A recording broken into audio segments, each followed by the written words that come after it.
Chief Secretary clears the air on oil spill expenditure, and he calls for an MOU between the THA and the Ministry of National Security. Minority Leader wants investigation into THA's procurement process. Good evening, I'm Patricia Nicholson-Richards. Welcome to the Tobago Updates television news for Friday, 24th January 2025. To our top story this evening. Assemblyman for Roxborough Argyle, Watson Duke, is calling for the resignation of Presiding Officer Abby Taylor. This follows a verbal dispute in the Assembly legislature, which led to Duke being escorted off Thursday's plenary sitting or out of Thursday's plenary sitting by two police officers. Duke claims he was unfairly removed after highlighting what he described as unparliamentary language used by Assemblyman Pastor Terence Baines. More in this report from Candice Jackson. Following the events of Thursday's plenary sitting, Assemblyman Watson Duke stated that he has only one apology to offer to Tobago. I want to pause here and apologize profusely for being the medium through which persons like Abby Taylor, Farley Augustine, Pastor Baines, Zia, and the whole host of them would have entered into politics. Duke claimed that the incident was evidence of Presiding Officer Abby Taylor's continued bullying of members who opposed Chief Secretary Farley Augustine and his administration. Referring to the events in the sitting, Duke explained that he was attempting to address the use of unparliamentary language by Assemblyman Pastor Terence Baines, who referred to the minority leader's contribution as, quote, latrinated talk, end quote. But he's talking about flushable waste. And as if the pastor forgot he's a pastor and begin to operate as a drunkard, he began to use insidious language. Duke claimed that when he attempted to raise the standing order regarding the use of unparliamentary language, the presiding officer addressed him in a manner that disrespected his position as an elected member of the House. You do not call people Mr. Duke, as she's very fond of calling me Mr. Duke. Mr. Duke. That's known as a violation of his standing orders. Following this, Duke protested, prompting the presiding officer to caution him repeatedly for several minutes before ultimately ordering his removal. Police officers present in the house were instructed to escort Duke out. Duke strongly disagrees with how the situation escalated. If someone is doing something, you stand up first and you say what has been breached in the standing orders. You refer to the standing orders, say, Member for Roxborough Argyle, you have breached this in the standing orders. I'm asking you to please take a recess for 5 minutes. Or please vacate for this session of the meeting. Duke stated that his defiance was deliberate and he refuses to tolerate the oppression that he and the minority frequently face in the House. He is now calling for Presiding Officer Abby Taylor's resignation, citing her handling of proceedings and her failure to convene regular Assembly committee meetings as required by the standing orders. She's manipulative, bullish, and ignorant in the genuine sense of the word. She's totally bereft of any parliamentary common sense or the knowledge of the standing orders of the House of Assembly. Candice Jackson, Tobago Updates, Television News. Chief Secretary Farley Augustine clarified that the THA has settled all invoices received by March 27, 2024 from contractors involved in the Gulf Stream oil spill response efforts, including the All Tobago Fisher Folk Association. He stated that any outstanding bills are for invoices submitted after that date. Augustine also emphasized that the THA cannot and will not issue compensation at this time, as doing so could jeopardize fishermen's ability to receive payouts from the International Oil Pollution Compensation Fund. Here's more. Chief Secretary Farley Augustine explained that the only reason the All Tobago Fisher Folk Association has not received full payment for their work in responding to the Gulf Stream oil spill is that some of their invoices were submitted after March 27, 2024. So as a matter of fact, when the ministry sent the 50 million or organized the 50 million, there were still outstanding invoices from ATFA that were yet to come in. Augustine explained that the central government provided funding only for invoices submitted before March 27th. However, he assured that the outstanding $3.366 million in invoices would be paid by the end of the current fiscal quarter. Meanwhile, the Chief Secretary emphasized that none of the payments issued by the THA could be used for compensation for losses and damages. The IOPC is clear that we should not pay any claim that does not have the requisite documentary evidence. To ensure fishermen do not miss out on payments due to missing documentation, Augustine directed the THA's Oil Spill Compensation Committee to work individually with those whose claims were disqualified, assisting them in resubmitting their claims. To the extent of advising Mr. Stewart that he should get to the Port of Spain office, get the IOPC resident officer to return to Tobago. I am willing to pay for the expenses of the officer to be in Tobago so that he could be in the very presence of the fishers, go through this thing with them, because essentially the fishers have the backing of the THA. After that, it is up to the IOPC to disburse the compensation. We can't even tell you how much ITOF decide to give, when they will give it, or if they have even given it. For all we know, they could have probably already received the money and have it sit down in Trinidad. I don't know. Augustine reminded the fishermen that it is the Ministry of Energy and Energy Industries handling the direct interactions with the IOPC. He clarified that the THA is focused on ensuring fishermen have the best chance to access the compensation. While that process is underway, the THA has established an assistance grant for fishermen who have qualified for compensation. So, while Mr. Stewart and team are helping you to get your claims into the IOPC's office in Port of Spain, that $2 million is being made available to provide assistance. That's not compensation now, assistance, so that the recovery, your recovery rate will be sped up. Candace Jackson, Tobago Updates, Television News.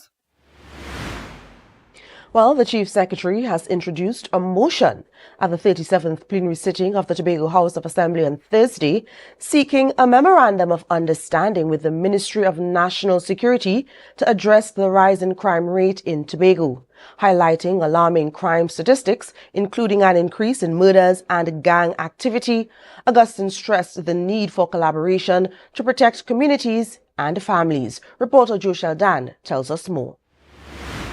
During his presentation in the Assembly chamber on Thursday, Chief Secretary Fali Augustine introduced a motion calling for an MOU with the Ministry of National Security to address increased criminal activity on the island. He shared some statistics which revealed that in 2023, Tobago recorded 757 reported serious crimes as opposed to 790 in 2024. In 2023, Tobago recorded 247 violent crimes as opposed to 244 in 2024. In 2023, Tobago recorded 14 murders as opposed to 26 in 2024, the highest it has ever been in the island's history. In 2023, 15 firearms were seized by police officers as opposed to 30 in 2024. In 2023, police officers seized 103.4 kilograms of narcotics and 299.1 kilograms in 2024. In 2023, police recovered 0.0838 kilograms of cocaine and 14.96 kilograms in 2024. He also shared that so far this year, Tobago has recorded 30 serious crimes. He referenced a U.S. aid report that was submitted to his office last year by outgoing U.S. Ambassador Candace Bond. The report indicated that as of 2023, Trinidad and Tobago has 186 gangs with a membership of 1,750. The report also stated that of these gangs, 8% of the members are school children. That said report, Madam Presiding Officer,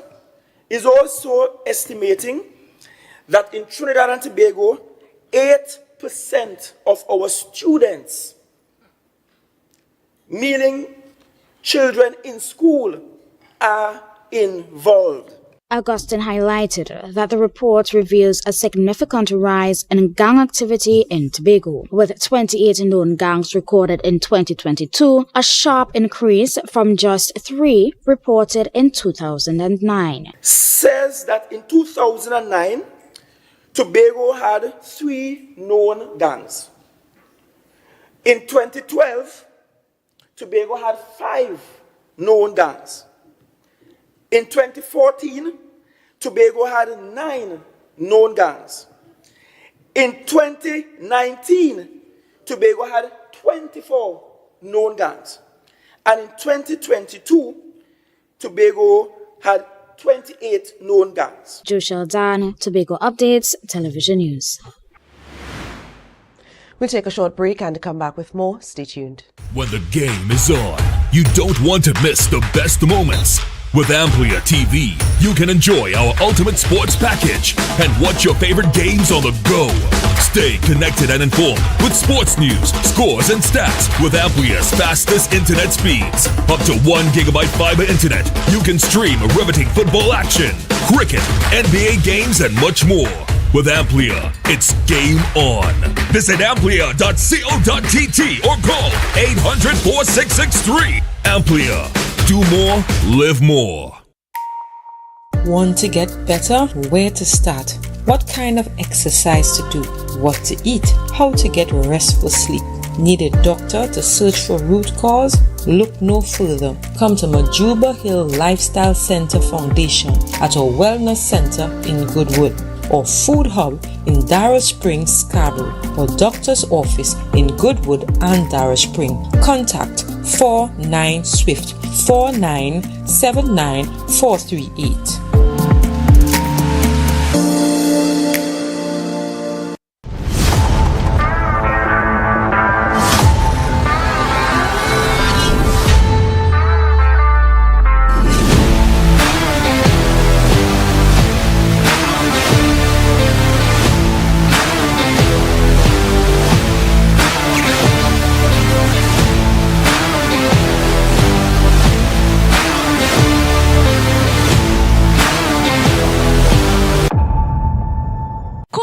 Cafe, the buffet restaurant that specializes in all your tasty local dishes. For breakfast and for lunch. Breakfast includes coconut bake and sada roti, served with chokers, bull joil, and sausages in tomato sauce. Not forgetting beef and cheese pies, shepherd's pie, macaroni pie, and rice in various styles. Meat served in a variety of flavors, garden salads, and pasta salads. All this accompanied by fruit juices, coconut water, your choice of a great combination to appease your taste buds. So call us today to order, as we are here to accommodate your busy schedules or if you are having a cooking day off.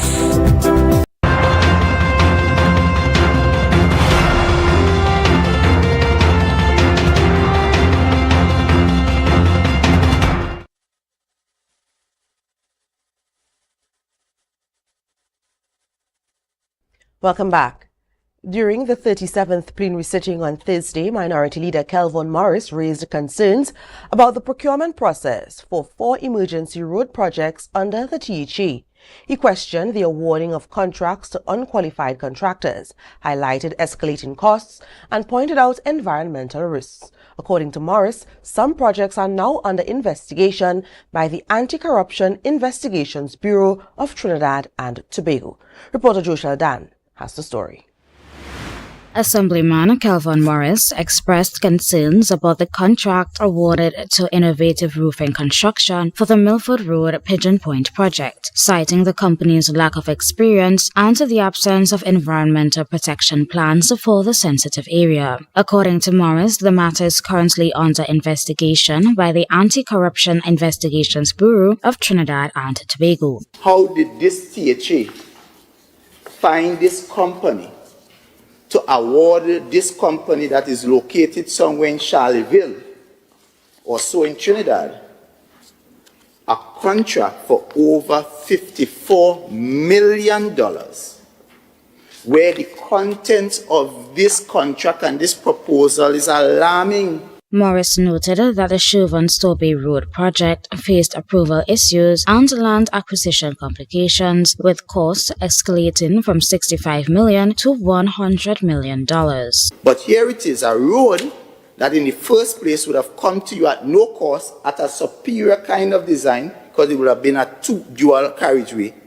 You are now spending over $100 million, and in a way that creates more questions than answers. He also raised concerns about the Lamy Road project, which has been stalled for over 2 years. He questioned how the contractor, who initially promised full financing under the design-build finance model, could no longer fulfill their commitment, thus delaying the project. The prerequisite for awarding these contracts was built on the premise of design-build finance, where you are financing the project 100%. How could we reach to a point where the project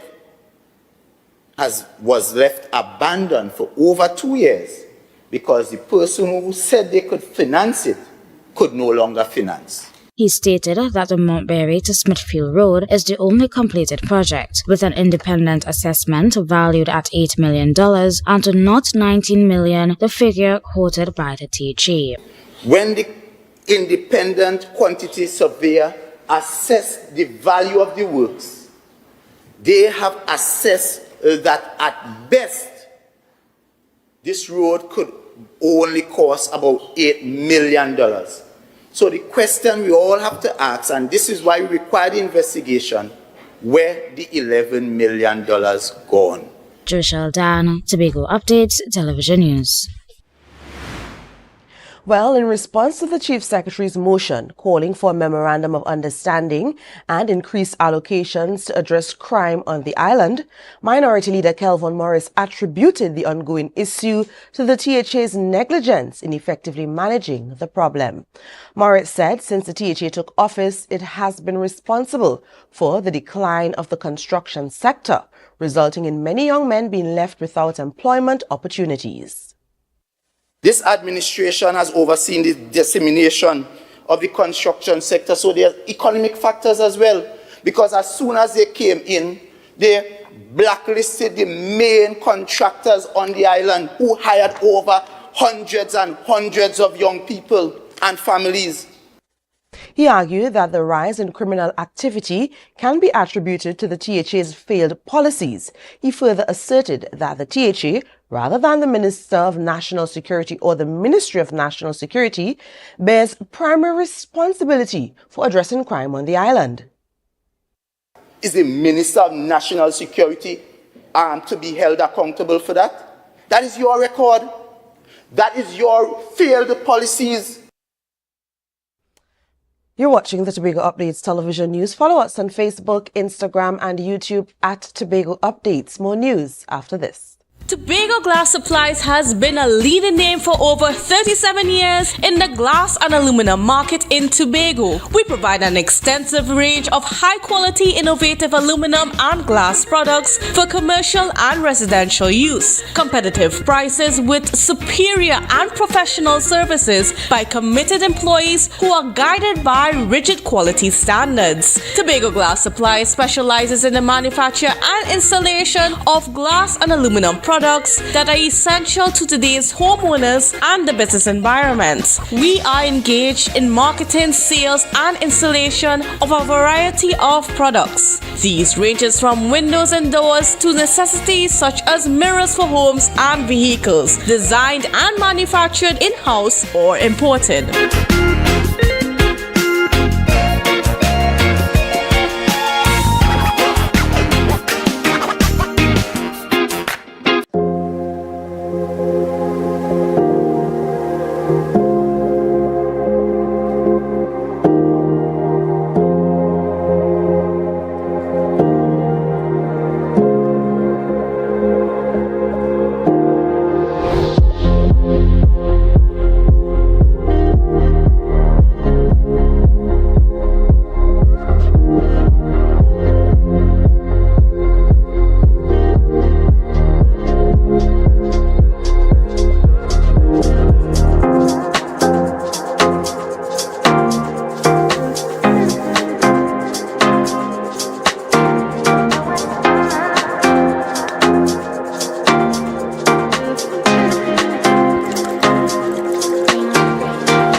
can now get whatever you need whenever you need it anywhere in Tobago with Tobago. Your meals, medication, groceries, and shopping all delivered directly to you. No more hassle, no more stress. Get the Tobago app today on Google Play or Apple App Store. That's TAPPOGO, and let us deliver to you. Check our website at www.tapogo.app or call the experts at 494-TOGO and 484-4746. Tobago. Relax. We will get it to you. Tobago's at your service.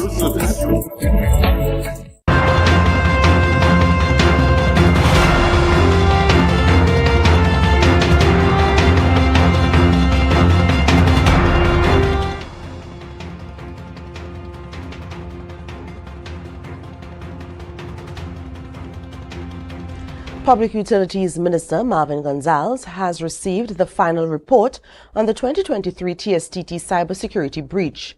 The report, presented by TSTT's Board of Directors on January 23rd, follows an investigation conducted by an independent team.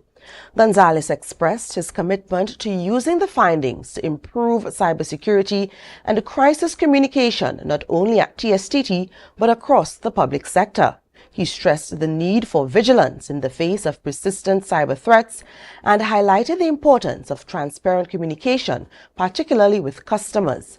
After reviewing the report, Gonzalez plans to submit it to the National Security Council and Parliament's Joint Select Committee for further consideration. The investigation was launched in November 2023 after assurances that customer data was not compromised.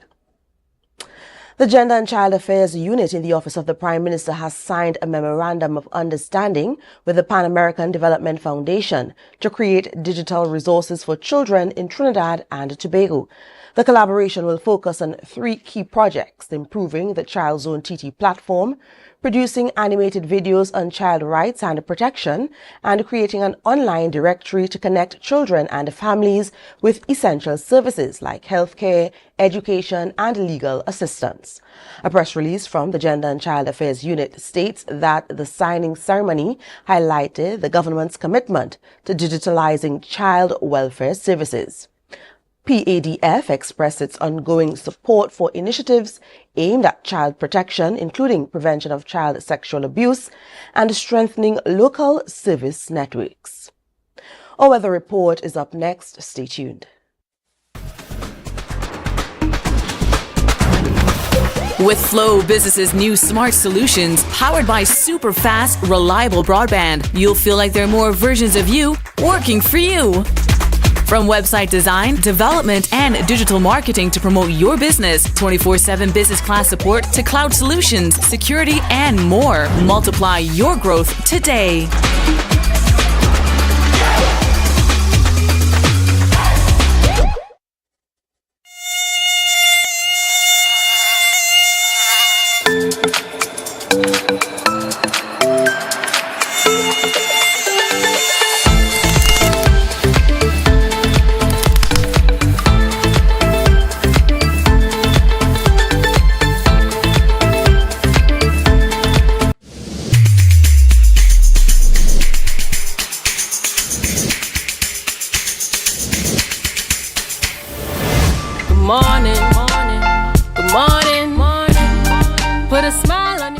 The best place to stay in Tobago is at Thorn's Place, with rates starting as low as 200 TT. Call or WhatsApp 745-7306 or 682-8676. We are located uptown Scarborough, 5 minutes away from the port. Remember, at Thorn's Place, our aim is to make your stay safe and affordable. It's a different type of thing down there. And we party till we drop down there. With a lot of pretty girls down there. Down in Tobago.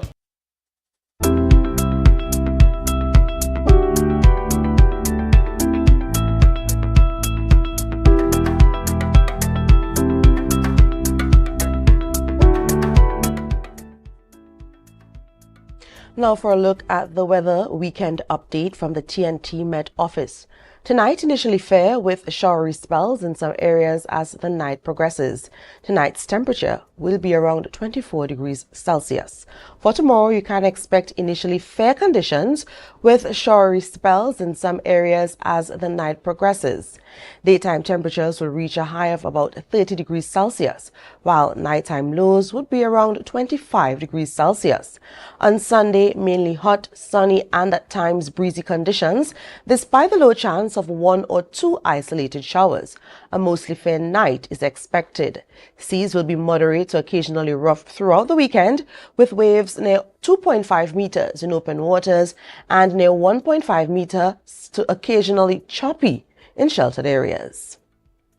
And that's how we end this evening's newscast. As a recap of our headlines. Watson Dew calls for the presiding officer to resign. The Chief Secretary clears the air on the oil spill expenditure, and he calls for an MOU between the THA and the Ministry of National Security. And Minority Leader wants an investigation into THA's procurement process. I'm Patricia Nicholson-Richards, thanking you so much for joining us, wishing you a great night and, again, an even greater weekend.